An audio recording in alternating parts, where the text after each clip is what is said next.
दिसतीया भारी नेसुनी साडी, काळजाचं पाणी पाणी करतीया पोरही. आता क्यूटवाली गावरान बोली, खट्याळ थोडी माझ्या काळजाची चोरही. थोडं माझ्या पिरमत पड तू ग बाई, खुळ्यागत झाला मन तुझ्याच पायी.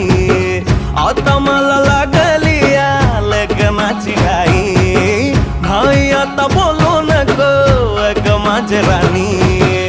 होशील का या पठ्याची सोबर घरवाली. मराठमोळी थोडीशी साधी भोळी, स्वागतीचा भारी बायको पाहिजे नखरेवाली.